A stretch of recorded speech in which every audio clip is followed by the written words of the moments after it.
Well, hola people, konnichiwa. Kali ini kita akan unboxing sekaligus hands-on dan review tipis-tipis dari HP terbarunya si Infinix, yaitu Infinix Note 50. Ini bukan yang seri Pro ya, tapi yang seri basicnya gitu loh. Akhirnya ya, finally, the King Infinix is back. The King Infinix is coming ya. Terus di sini tuh ada dua box berbeda. Box pertama itu box utamanya dan box kedua itu adalah box power bank berkapasitas 5000 mAh. Nanti kita bahas. Karena ini tuh power bank magnetic, bre. Kali ini Infinix itu collab sama Honor of King ya. Itu ada tulisan Infinix dan Honor of King. Dan angka 50 di sini tuh tertulis besar sekali depannya, dan juga ada Note 50 di bawahnya dan karakter dari si Honor of King-nya, bre. Dan di bagian bawah itu ada tulisan 5200 mAh 6 years baterai. Ini aku nggak tahu sih, mungkin umur baterainya 6 tahun kali ya. Sama 45 watt plus 30 watt wireless. Di pojok kanan bawah ada Sound by JBL. Berarti di speakernya tuningan dari JBL gitu ya. Dan di bagian pojok kanan atas itu ada kapasitas storage dan RAM-nya. Kapasitas storage-nya 256GB, RAM-nya sebenarnya ini 8GB plus 8GB-nya itu extended ya, atau virtual RAM lah sebutannya. Nah, di samping ini ada tulisan Note 50, terus ada 12 warranty ini buat garansinya, dan ada stiker-stiker kayak udah support NFC dan lain sebagainya. Dan di sampingnya lagi ada tulisan Note 50 dan angka 50 sama ada 33GB kuota. Artinya kalian bakal dapet kuota segitu ya. Oke, di box belakang ini ada box dari Infinix Power Bank ya, yaitu wireless magnetic power bank kapasitasnya 5000 mAh, dan nanti kita bahas. Jadi nggak usah lama-lama, langsung aja kita buka box pertamanya dan box keduanya, bre. Oh, ternyata ini cuma cover doang ya, dan box aslinya ada di dalamnya. Ternyata sama aja ya.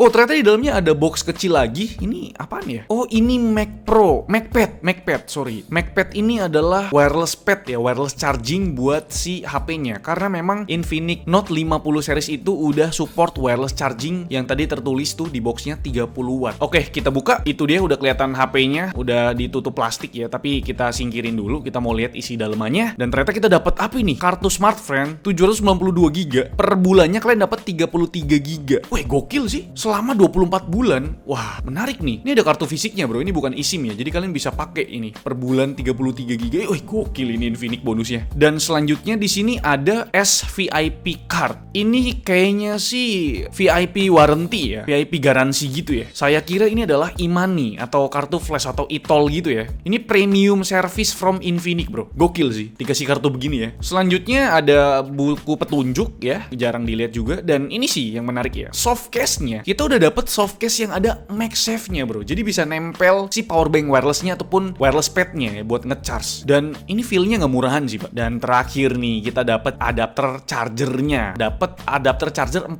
watt di paket pembelian. Untuk kabel ini paket kabel Type A to Type C. Tapi sebelum kita masuk ke HP-nya, kita mau lihat dulu box-box perincilannya. Kayak di sini tuh ada wireless power bank ya, wireless magnetic power bank dari Infinix. Ini aku nggak tahu di paket pembelian kalian bakal dapetin ini semua atau enggak, atau ini memang bonusnya terbatas ya. Tapi ini gokil sih. 5000 mAh wireless pad magnetic power bank yang bisa kalian tempel di belakang HP si Infinix Note 50 ini. Dan selanjutnya ini adalah magnetic pad-nya ya, charging pad-nya. Ini kalian tinggal colok ke USB dan ditempel ke HP, jadilah wireless charging 30 watt. Padahal iPhone tuh cuma 15 watt doang, Mbak. Oh, ternyata ini bukan stiker ya.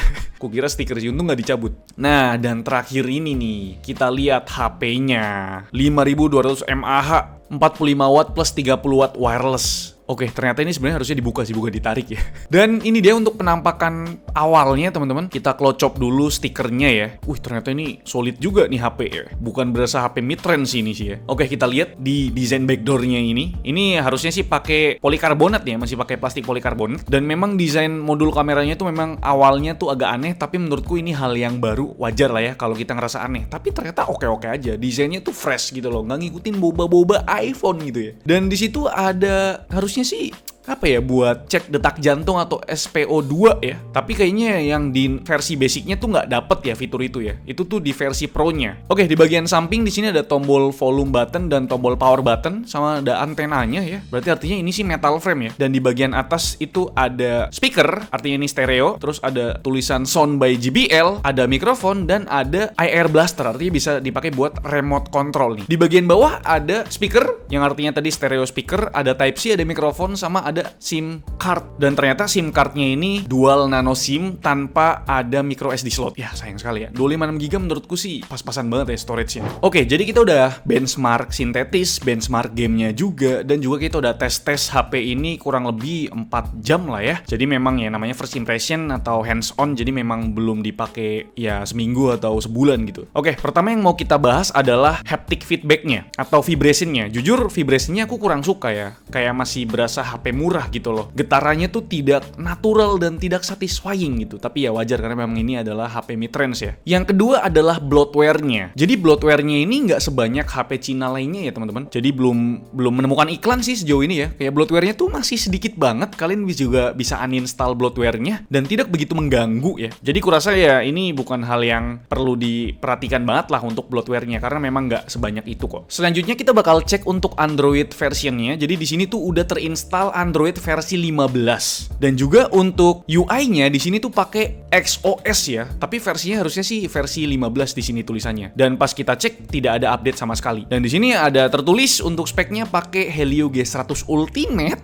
Terus RAM-nya 8GB plus 5 itu virtual RAM, nggak usah disebutin lah ya. Terus di sini untuk kameranya cuma 2 nih, 50 megapiksel OIS plus 2 megapiksel. Terus buat lensa selfie-nya di 13 megapiksel dan baterainya di 5200 mAh udah kita sebutin, sama resolusi layarnya di 1080p kali 2436p. Oh ya, kita ngebahas Android 15-nya di sini. Android 15 di sini tuh buat control panelnya atau control centernya itu animasinya tuh lebih smooth lagi, Pak. Dan kalau kalian swipe ke bagian kiri itu ke menu notifikasi. Jadi lebih ke iPhone-iPhonean sekarang. Terus di bagian icon-iconnya tuh aku suka ya. Di XOS ini, iconnya tuh nggak lebay gitu loh, nggak kayak di Tecno ya. Lebih ke santai gitu loh. Nggak gaming-gaming banget juga. Jadi icon UI-nya di XOS ini aku tuh masih bisa nerima lah. Buka tutup aplikasi masih enak, masih lancar, scroll-scroll juga oke. Dan ya Android 15 sama XOS di sini aku nggak ada komplain. Saya sih belum menemukan adanya iklan. Oh ya, kita sampai lupa ya, kita mau ngetes dia punya power bank magnetic wireless-nya ya, karena memang ini menarik banget, Pak. Kita pasang dulu case-nya. Jadi kita tuh dapet yang warna titanium grey. Ya memang sekarang HP tuh arahnya ke titanium sih. Case-nya sih menurut aku oke ya, cakep ya, nggak banyak gimmick juga. Dan pas kita pasang untuk power bank magnetic wireless-nya ini,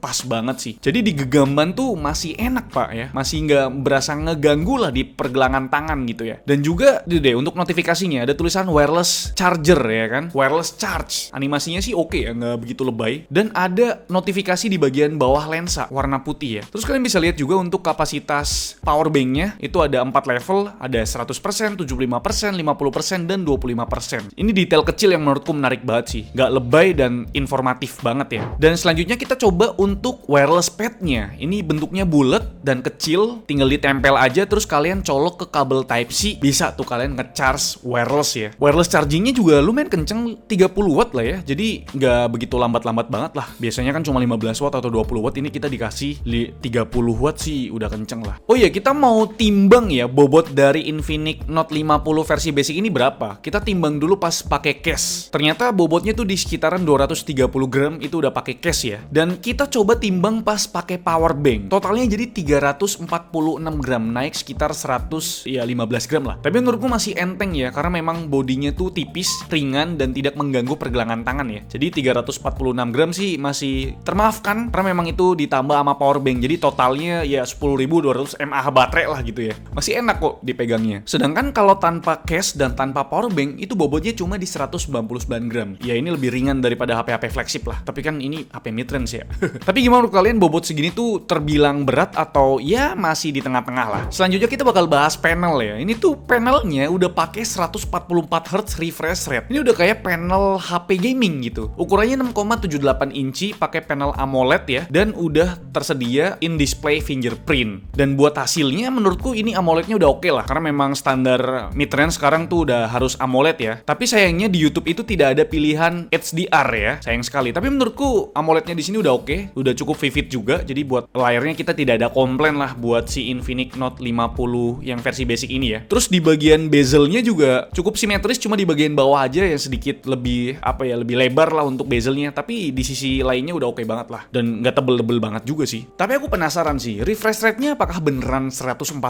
Hz ya? Jadi kita ganti dulu di bagian refresh rate, kita ganti ke high. Tulisannya sih di sini 144 Hz ya, up to 144 Hz. Tapi pas kita aktifin refresh rate di bagian developer developer option, ternyata dia tuh cuma muncul sampai 120 Hz aja. Dan ketika layarnya nggak digerakin, dia tuh nggak turun sampai 30 fps, melainkan dia turunnya cuma di 60 fps doang, 60 Hz. Tapi gimana menurut kalian, apakah 144 Hz di layarnya Infinix Note 50 versi basic ini adalah gimmick? Karena memang tidak menampilkan 144 Hz ya buat dia punya refresh rate gitu loh. Dan sekarang kita coba untuk fingerprintnya ya. Ini in-display fingerprint yang menurutku ya biasa aja, standar lah ya. Kita coba buat buka layar, ternyata dia tuh harus muncul dulu buat logo fingerprintnya, baru bisa kebaca cepet. Tapi kalau dalam keadaan mati, kita tuh harus tap sekali, terus tap lagi, baru dia bisa masuk ke dalam layar gitu loh. Tapi ya oke lah, ini udah standar banget lah buat in-display fingerprint. Bukan yang paling cepet dan nggak lambat-lambat amat gitu. Dan buat speakernya, ini kan udah stereo speaker tuningan dari DTS ya. Dan setelah kita tes buat speakernya, ini tuh menurutku speakernya oke lah. Jadi biasanya kan aku ngetes speaker di HP midrange itu kan kayak ada getaran yang mengganggu di tangan gitu ya. Tapi entah kenapa di Infinix Note 50 ini getarannya tuh nggak begitu berasa ketika di full volumenya. Jadi masih aman lah. Tapi sayangnya memang bassnya itu nggak begitu berasa, nggak begitu nendang. Terus dia punya mid-nya atau clarity-nya tuh nggak begitu clear. Jadi memang ya DTS di sini tuh biasa aja sih speakernya sih. Dan di sini kita tes untuk IR blasternya. Di bagian atas itu kan ada IR blaster. Ini tuh buat mengganti remote kalian lah. Jadi di sini kan ada AC ya. Kita coba pakein di AC Midea dan ternyata bisa bro. Kan bisa dihidupin, matiin juga bisa. Ini gokil sih. Ini tuh biasanya ada di fitur Xiaomi ya, tapi di Infinix sekarang ada bro. Selanjutnya yang menarik di sini, ini kan HP midrange, tapi ada AI-nya. Helio G100 Ultimate ada AI-nya. Infinix AI. Pertama ada Volax Voice. Ini tuh lebih kayak ke Gemini-nya ya. Gemini-nya si Infinix. Kalian bisa ganti Volax Voice-nya daripada kalian pakai Google bawaannya ya. Dan kalian bisa tanya-tanyain ya apapun itu. Kayak set alarm lah, buka aplikasi inilah, buka aplikasi Facebook, buka aplikasi Instagram, screenshot dan lain sebagainya. Jadi memang ini asistennya si Infinix. Dan ini menarik banget karena memang kan di sini belum ada Gemini ya. Harusnya sih udah ada ya. Tapi nggak tahu kenapa aku lebih tertarik ini. Cuma memang untuk responnya itu 1-2 detik dia baru bisa ngerespon gitu loh. Terus untuk suaranya juga masih terkesan robotik gitu, bre. Selanjutnya di sini ada call assistant, di sini ada call summary ya. Jadi buat ngeringkas teleponan kita sebelumnya. Terus selanjutnya ada real time call translator. Kalau lu lagi telepon sama orang luar atau lagi kena scam sama ya scammer India, di sini tuh bisa harusnya ya kan. Biasanya yang scammer India tuh pakai bahasa Inggris dan ternyata kita bisa pakai bahasa Indonesia di sini. Jadi ya ini real time call translator lah. Ini membantu sih. Sebenarnya AI-nya tuh di sini banyak banget, Pak. Ada writing assistant, AI note, recording summary, AI wallpaper generator, AI cutout. Terus di sini yang menarik ada circle to search. Di HP midrange ada circle to search. Jadi kalian tinggal tap bagian bawah, tahan 2 detik, abis itu muncul circle to search-nya. Kalian tinggal buletin ya kan, terus nanti muncul tuh. Selanjutnya di menu NFC, ini sih menarik banget ya, karena kalian bisa cek electronic money card kalian tanpa harus ngebuka aplikasi kayak misalkan BCA, Mandiri ataupun Tokopedia. Karena di sini udah langsung kalian bisa ngecek. Terus kalian bisa duplikat kartu akses kayak misalkan kartu akses perumahan ataupun apartemen gitu ya. Memang NFC di sini tuh bener-bener bukan cuma sekedar buat ngecek saldo doang, tapi bisa berbagai macam jenis NFC lah. Selanjutnya di sini ada menu special function kayak misalkan dynamic bar ya, kayak ala-ala Dynamic Island gitu ya di iPhone. Di sini ada face unlock, terus ada telepon, recorder, charging animasi, terus media player, SMS verification kode dan lain sebagainya. Dan ini tuh cukup interaktif sih buat dynamic barnya. Dan ini salah satu fitur yang aku suka juga nih, ala-ala iPhone gitu kan. Terus di sini ada floating windows. Caranya ya kalian tinggal drag dari bawah ke samping atas kanan, terus nanti dia jadi kecil. Dan tenang aja, ini bisa digede kecilin kok. Jadi masih lebih leluasa lah dibandingkan iPhone kan. Selanjutnya ada split screen. Di sini kalian bisa pakai 2 aplikasi sekaligus ya. Harusnya sih aplikasinya terbatas ya. Aplikasi apa aja yang bisa di split screen nanti kalian bisa pilih tuh di menunya. Terus di sini ada smart panel. Jadi kalian tinggal swipe di kanan itu, nanti muncul apa aja yang bisa kalian lakukan, kayak misalkan recent image, terus ada recent document, ada aplikasi yang mau kalian buka, kalkulator, screen record, screenshot dan sebagainya. Tapi tenang aja, kalian bisa edit dan kalian bisa tambahin aplikasi yang mungkin kalian sering buka di sini. Selanjutnya di sini ada bypass charging ya. Jadi bypass charging ini ya fitur buat gaming ya. Jadi kalau misalkan kalian lagi main game, kalian nggak usah khawatir, tinggal colokin aja chargernya karena memang itu tidak mempengaruhi suhu dari si HP-nya. Nggak bikin HP kalian rusak juga, nggak bikin baterai kalian cepet habis ataupun panas gitu ya. Karena memang bypass charging ini tuh nge-bypass dari chargernya langsung ke dalam boardnya, nggak berpengaruh ke baterainya, bre. Terus di bagian baterai di sini kalian bisa pilih ya untuk baterai health-nya. Di sini udah ada ya, Android udah ada baterai health-nya. Terus kalian bisa custom charging protection. Kalian bisa ngecas maksimal di 80%, 85, 90 ataupun 95% ya, supaya baterai health-nya jadi lebih awet lah gitu. Terus di sini kalian bisa pilih juga untuk charging speed-nya, mau yang smart charge ataupun mau yang low temperature charge supaya nggak panas banget suhunya. Nah, yang menariknya di sini ada reverse wireless charging. Jadi HP Infinix ini bisa kalian pakai buat ngecharge HP lain pakai wireless chargingnya. Misalkan ada HP lain yang punya mode wireless charging juga, HP Infinix ini bisa ngecharge HP lain pakai wireless charging. Dan sebenarnya ada satu lagi nih, yaitu reverse wireless charging. Jadi dari HP-nya Infinix colok kabel Type-C, terus colok ke HP lain pakai Type-C lain, itu bisa. Ini memang fiturnya gila banget, banyak banget cok. Dan selanjutnya kita bakal kasih tahu buat performance sintetisnya ya, atau benchmark sintetisnya. Di sini ada Antutu 10, kita udah tes 2 kali dan di ruangan ber-AC sekitar 25 derajat Celcius ya. Ternyata memang skornya tuh di kisaran 430-an ribu ya. Ini mirip banget sama Helio G99, Helio G100 lainnya ya. Dan untuk suhunya ini tuh masih di bawah 40 derajat Celcius. Karena memang nggak tahu kenapa ya, di Infinix Note 50 versi basic ini ternyata memang limitasinya luar biasa ya. Jadi bener-bener dibikin adem banget gitu loh. Kalau mau kenceng kalian bisa ambil yang versi Pro-nya gitu loh. Sedangkan buat Geekbench 6-nya untuk multi-core score-nya di 2009 dan untuk single core-nya di 734. Ini harusnya bisa lebih tinggi lagi sih Ble ya. Tapi memang karena ada limitasi makanya tidak bisa lebih tinggi lagi. Terus buat GPU score-nya di 1471. Ini tuh mirip banget sama 6S Gen 3 sama G99 ataupun Dimensity 6020 ya. Ya mirip-mirip lah karena memang itu mereka tuh refreshment aja sebenarnya. Sedangkan buat CPU throttling test kita uji selama 30 menit nih. Ternyata di pertengahan jalan tuh kayak kena throttle gitu ya. Padahal suhu pas kita lagi scan itu cuma 36 derajat Celcius. Seharusnya ini tuh nggak kena throttle bre, karena suhunya adem banget. Ya kemungkinan memang Infinix ngelimit HP ini di 37 derajat Celcius, abis itu kena throttle dan turun performanya. Lagi-lagi biar nggak panas atau memang biar gap performance sama abangnya yang versi Pro itu ya berasa gitu. Next kita ada tes 3 game ya. Pertama game Mobile Legends, ternyata cuma kebuka di settingan frame rate high dan grafiknya ultra. Setauku di versi Pro frame rate-nya itu kebuka di super, tapi buat grafiknya tuh kebuka di ultra bre. Lagi-lagi memang Infinix ngelimit HP-nya biar adem gitu ya.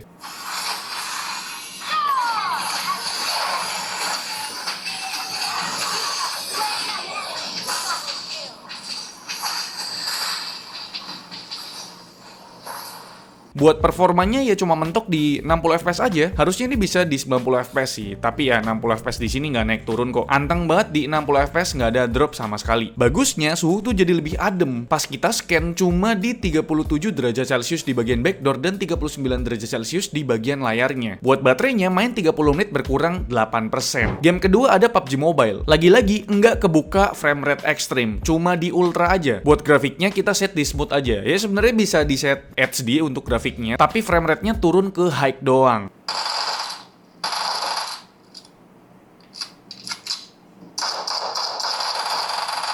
Oke.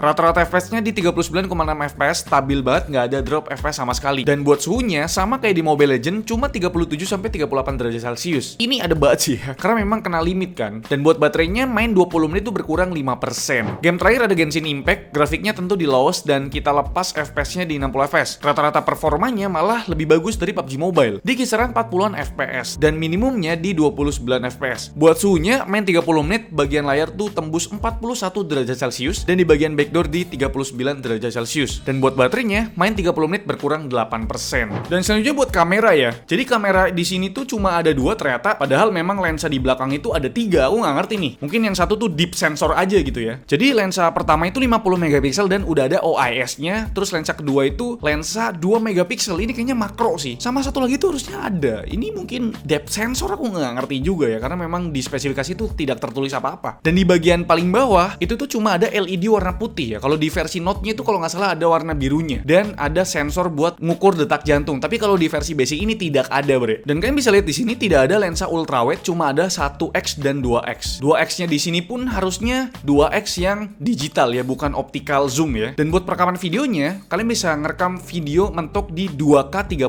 fps, mau itu di kamera depan ataupun kamera belakangnya. Dan kamera belakangnya yang lensa utama itu udah ada OIS-nya. Itu bikin stabil perekaman videonya lah bre. Dan buat buat hasilnya, ternyata hasilnya oke loh. Dynamic range-nya cukup luas dan warnanya cukup natural, gak begitu ngejreng tapi oke lah, warnanya pas. Dan buat white balance-nya juga terjaga gitu. Jadi memang hasil foto dari Infinix Note 50 ini tidak mengecewakan lah. Sedangkan ini di kamera belakangnya, resolusi 2K 30 fps. Warna langitnya cukup cerah ya. Lumayan kelihatan lah warna birunya. Dynamic range-nya lumayan oke. Terus ini warna daunnya juga cukup natural, nggak yang ngejreng banget dan nggak butek banget gitu ya. Kita deketin tuh. Detailnya juga bagus di 2K 30 fps ya, Pak. Stabilisasinya biasa aja tapi bukan yang goyang gitu ya. Oke sih stabilisasinya. Tuh. Tapi kalau udah berhadapan sama daun, oke juga nih warnanya, Bro. Warna biru langit, hijau daunnya. Dan range-nya oke sih. Kita pakai buat jalan nih ya. Lumayan lah stabilisasinya, Pak. Tapi gimana buat kalian? Oke, ini adalah kualitas perekaman di kamera selfie-nya. Resolusi tertinggi sama ya di 2K 30 fps. Tapi memang untuk stabilisasinya kurang banget sih, Pak. Dan kita lihat warna langitnya. Wah, muka aku udah gelap banget sih. Dynamic range-nya kurang luas sih, Pak. Ya wajar ya, ini versi basicnya dari Note 50. Anjing, mukaku kayak gembel gini, cowok. Selik banget anjing. Nah, kadang bisa kelihatan muka tapi langitnya jadi putih banget. Ya, begitulah ya. Nah, terakhir kita bakal bahas wallpaper, always on display, dan lain sebagainya di sini. Jadi always on display-nya di sini tuh bisa kalian schedule juga dan pilihan menunya tuh banyak ya. Dan yang paling kusuka di sini sih ada live wallpaper ya. Live wallpapernya ini cukup interaktif loh, Bre. Dan pergerakannya tuh smooth ya. Aku nggak tahu apakah ini bisa makan baterai ya. Ya pastinya sih lebih boros sih penggunaan baterainya. Tapi ya kalau lebih bagus kenapa enggak ya? Terus kalian juga bisa pakai portrait wallpaper juga di foto kalian. Tapi ini belum kita tes ya. Tapi sih aku suka banget sama live wallpaper ini. Di bagian lock screen-nya, terus pas kita masuk ke home screen itu interaktif banget buat pergerakannya, jadi smooth gitulah. Jadi kira-kira itu dia, Bre, untuk hands on dari kita ya mengenai Infinix Note 50 ini. Jadi gimana menurut kalian, kira-kira harganya berapa ini? Mungkin kalian bisa langsung aja drop di kolom komentar ya. Tapi memang seri yang versi basicnya ini menarik banget sih, cuma memang sayang sekali ya banyak limitasi di sini, Pak. Kayak misalkan dari performance Helio G100 Ultimate-nya, performance gamenya itu harusnya sih bisa terbuka sampai 90 fps buat Mobile Legends-nya. Tapi kalau misalkan kalian mau performanya kebuka, kalian bisa ambil yang versi Pro-nya, yang fiturnya lebih banyak lagi dari yang versi basicnya ini, Bre. Dan untuk harganya sih kita belum tahu. Nanti kalau misalkan udah ada harganya, kita taruh di deskripsi video ini. Kira-kira itu dia untuk videonya. Like video ini kalau kalian suka, dislike kalau kalian jelek, dan jangan lupa untuk tekan tombol subscribe ya, yang warna putih karena bukan warna merah lagi. Sampai jumpa di video selanjutnya. Bye-bye.